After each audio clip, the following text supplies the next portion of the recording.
Hey guys, welcome back to another video. Today we are showing off Odd Eyes post Odd Eyes Revolution Dragon. What Odd Eyes Revolution Dragon does is discard it, pay 500 life points, search any dragon pendulum. So basically every single Odd Eyes monster, and it's not once per turn. And you have tons of draw power, tons of search power in this deck. You can never go wrong with it. So we're going to activate Magical Abductor, and we will be searching a lot of stuff. We're going to be drawing lots of stuff where this deck just has so much consistency. The consistency is kind of like a normal pendulum deck, but not as great. So he Ghost Ogres our first Abductor, and because of new OCG rules, card effects will not resolve in the extra deck.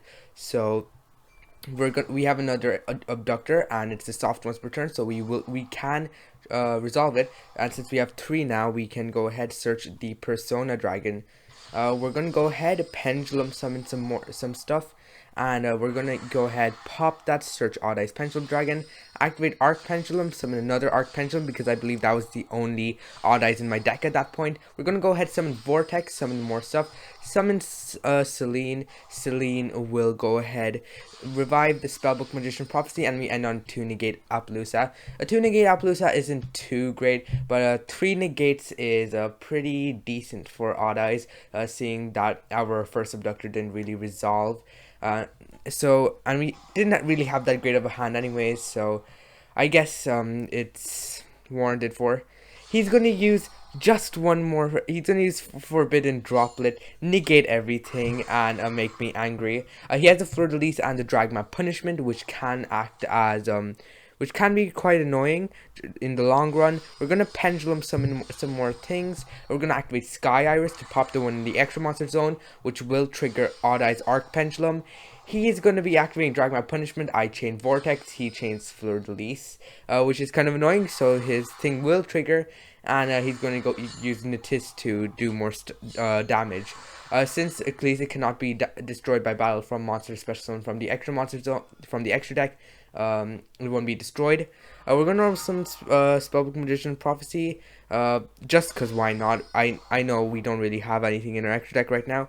We're gonna do Blind Allure, die, and we're gonna attack for some more damage. Don't do what I'm just doing this for style. I want to win with 0 cards left in my deck. He just sets. We're gonna activate IP, go into Unicorn, shuffle my own Abductor back into the deck, and he's gonna set 2 pass. We're gonna roll some that.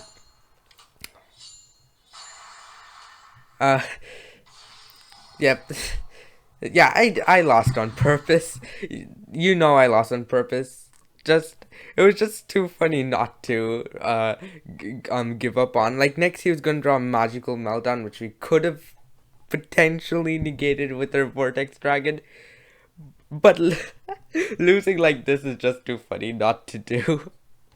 But yeah, we probably could have just easily won that right there. It's just so funny. Let's go on to our next duel now, shall we? For our next duel, we are up against Salamangreats, and they have 2 hand traps. You know how Salamangreats go. So we're going to start off with the Sky Iris. We're going to activate Revolution Dragon, which will get us to search for an Arc Pendulum. We're going to set up our scales for now, and then we will be Pendulum Shokaning. We're going to activate Sky Iris, pop our Vanilla Dragon, search Revolution Dragon. Arc Dragon will trigger, summoning another Vanilla Dragon, and then we can activate Revolution Dragon, which can get us to search for Supreme King. He's going to activate Nibiru. Nibiru doesn't really do much at this point, just because our 5th summon was the Absolute Dragon, so it doesn't matter. DD Crow does not negate, by the way, and we end up on the Vortex Dragon. We only have a couple of negates, and he's going to Desires, but I do not negate it, because you know, when you only have 1 Omni negate, you don't really want to waste it on something like a Desires. I mean, using an Ash on a Desires is perfectly fine, but you can't really do that on with a single Omni negate. He's going to normal summon Foxy, use its effect, and I negated because Foxy is one of the main play starters for Salamangreats. We're going to go ahead and attack for well over lethal. Just a pretty nice short duel. Just shows the power of your Odd Eyes cards. They're just super nice cards. Nibiru doesn't affect them too much because you are able to get a Vortex Dragon early enough. As you saw there, I was playing Mighty Master of Endymion thing.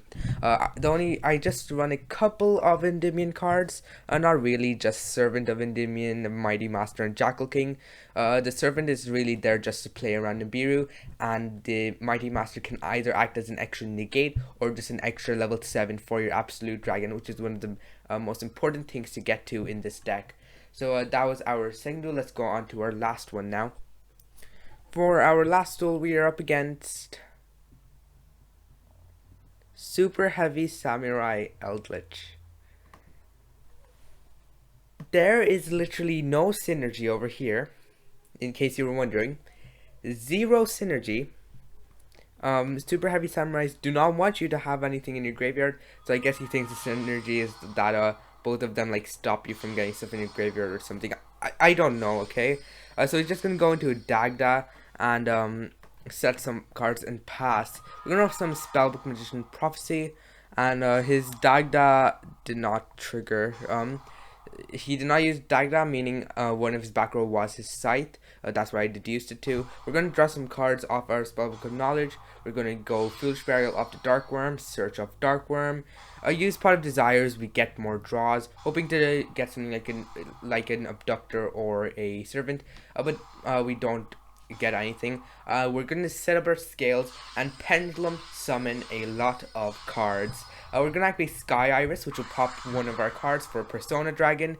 We're going to activate that to get another Persona Dragon. A Persona Dragon just is kind of like a Clear Wing Fast Dragon, where it just negates it's an imperm for any extra deck card. He's going to activate his Conquistador and Sanguine now. I think it's a bit too late, but whatever. He's going to pop my Cross Sheep, which is actually which isn't too great for me, as we did kind of invest into that Cross Sheep. We're going to attack over that Scarecrow and that Conquistador, and he's just going to crash into my Vortex, but we can revive Absolute with the Arc Pendulum. He's going to set a copy of Guardian, not Conquistador, a copy of Guardian, but it doesn't matter too much. He's going to norm summon the Tuner. He's going to go into Halki Fibrax, and I'll just negate with Persona Dragon. He gets Black Awakening instead of White Destiny, with one of his Golden Lands.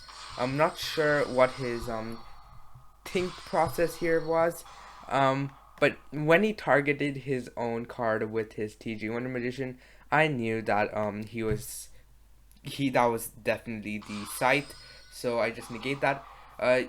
Don't do this. This is another mistake, just using Sanguine during the end of the main phase. You should just wait for me to waste my Boral Sword on something, and then use the Sanguine, cause then it can just get rid of one of the attacks for one of my cards. I'm just saying, this guy doesn't seem to be very experienced player of somewhat, but yes, that's how it went. Yeah, the first two duels were some pretty nice duels against meta, but this last one, it was just a pushover. So this is just a very resilient deck, can put up a nice couple of negations. Well, not a nice couple of. Doesn't put up like 20 negates like normal Pendulum, but this is just a very consistent deck. In the least, it can play around Nibiru and has the ability to almost always end on an Omni negate, on top of the ability to just OTK super easily going second. So let's go straight to the deck profile now. So here's the deck, and it's only really 25% odd eyes, 50% draw cards, not 50%, sorry, 70% draw cards, and 5% other random stuff. So let's go on to our Odd Eyes cards then. 3 copies of Odd Eyes Arc Pendulum. This is the most important Odd Eyes card after Revolution Dragon, because you can literally search all of them. Odd Eyes Arc Pendulum, if an Odd Eyes card is destroyed by battle or card effect, you can summon an Odd Eyes. So if you destroy an Odd Eyes card with a card like Sky Iris, not only do you get the search of Sky Iris, you also get to just replace the Odd Eyes you just destroyed with your Arc Pendulum, which is very, very nice. 3 copies of Revolution Dragon. Revolution Dragon is just very important. You can search every single Odd Eyes card in this deck on top of searching Dark Worm, which is very nice. Sometimes if you just don't have the normal summon, Dark Worm can act as the extra normal summon that you need.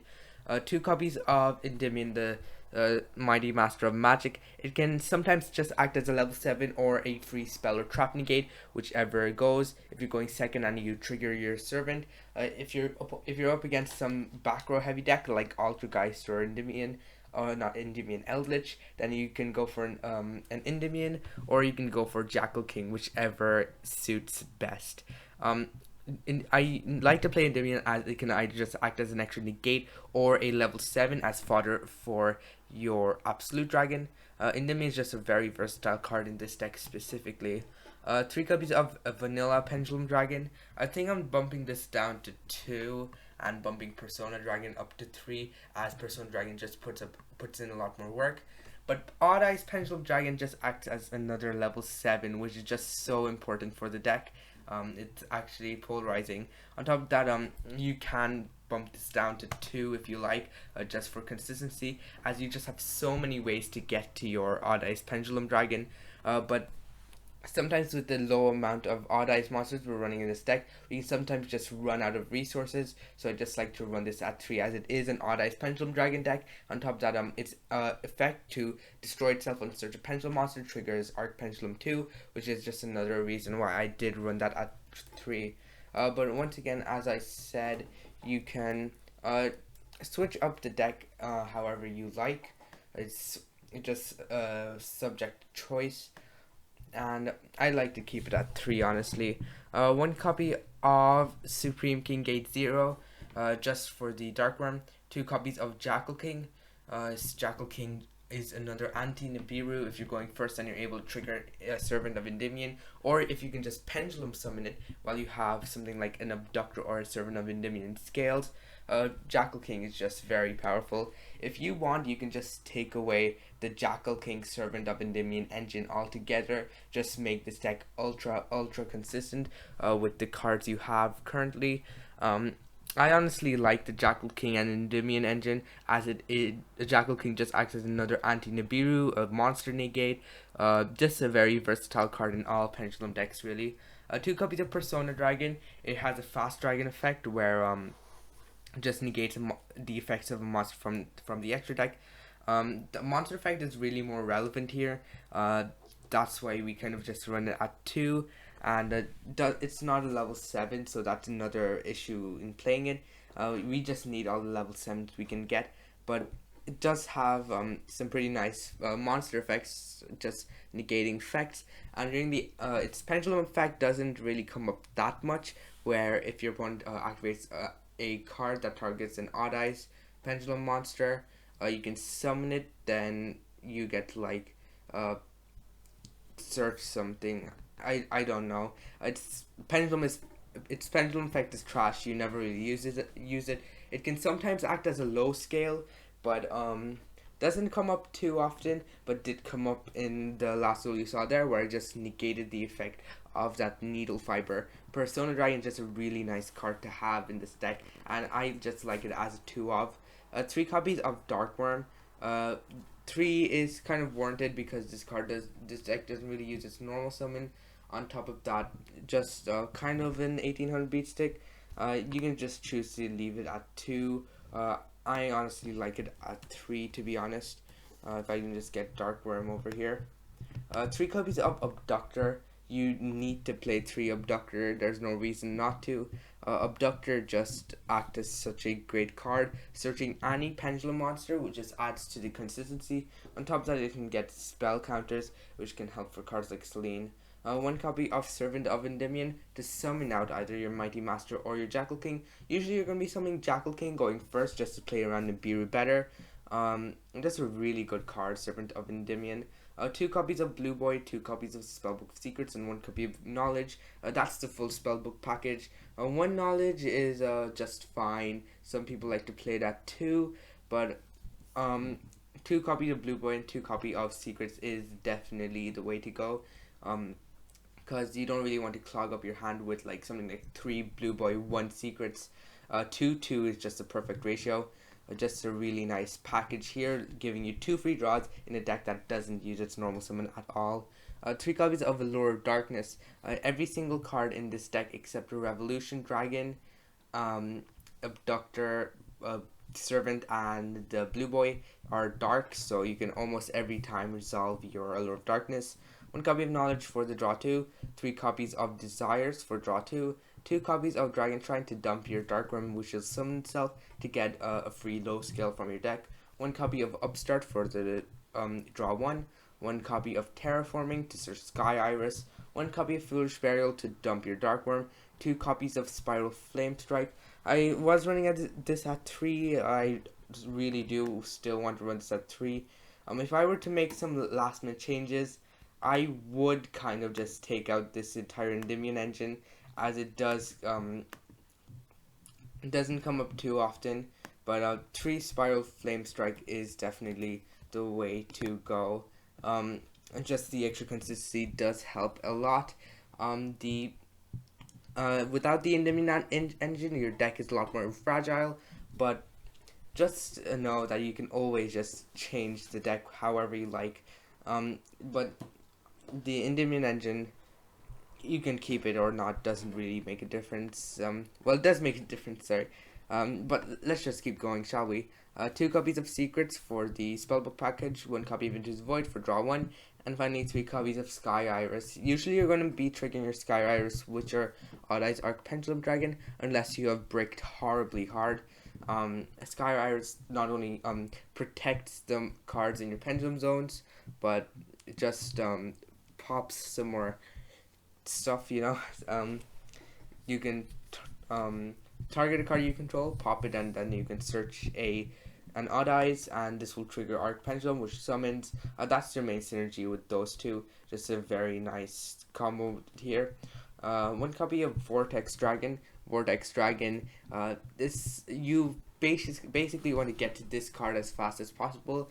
When it's special summon, you can bounce a card your opponent controls, which is nice. And if it's an Omni Negate, and if when your opponent activates the Spell Trap or Monster Effect, you can shuffle one Pendulum monster in your extra deck in order to negate and destroy it. It's just a super great card, just in terms of recursion and doing even more stuff. 1 copy of Absolute Dragon. Absolute Dragon is important because that's your only way to get into Vortex Dragon, basically. 1 copy of Flare Metal. Flare Metal is just a generically good rank 7. Just being able to burn your opponent for half their life points in a turn is pretty crazy. On top of that, it has some pretty great protection, as it can be destroyed by battle or card effects while it has material, and you're never really going to use its effect that uses material, which is to summon a Red Eyes monster from your graveyard. 1 copy of Big Eye. Big Eye is once again one of the other nice level 7s, rank 7s. It's just a free mind control, which is super duper great. 1 copy of Tornado Dragon. The spell trap pops are nice. 1 copy of Abyss Dweller just for lockdown, for graveyard lockdown. If you brick horribly, these are kind of your cards to go for. 1 copy of Unchained Abomination. Just getting to pop extra cards is very, very great. On top of that, it says it can destroy any card on the field, which is very nice, meaning you can trigger Arc Pendulum using Unchained Abomination, which is super great. 1 copy of Boral Sword, just for your OTKs. 1 copy of Appaloosa for going first. 1 copy of Nightmare Phoenix and Unicorn, just for spot removal. 1 copy of Selene. Doesn't come up too much, to be honest. Sometimes it just comes up with your Blue Boy, but doesn't come up too much. That's why we only run 1. 1 copy of Crowley, in case, once again, if you've bricked horribly and you really have normal summon, you can just go for the Crowley as search one of your spell books. 1 copy of IP Masquerena. IP is important as it just acts as 2 down arrows when you're trying to pendulum summon, and it can go into cards like Unicorn during your opponent's turn for extra spot removal, which is super great. And finally, we run 1 copy of Cross Sheep. What you're usually going to do is go into Absolute Dragon, have another card. Usually it will be something like a Spellbook Magician Prophecy, or if you Foolish Burial, something like a Dark Worm. You can just keep it there and summon it later. You basically just go into Absolute Dragon, then you link into a Cross Sheep, you summon Vortex Dragon to zone Cross Sheep points to. Cross Sheep will trigger summoning a card. Usually it'll probably be a blue boy because you don't really have any other cards that generically go to the graveyard. And pretty much at that point you can usually just end on a 2 negate Appaloosa and a Vortex Dragon. 3 negates for free, which is pretty nice. More if you're running the Servant package. But Cross Sheep is just a very generically nice card. So that was the deck. I hope you enjoyed it. Do like and subscribe, and I will see you in my next video. Bye bye.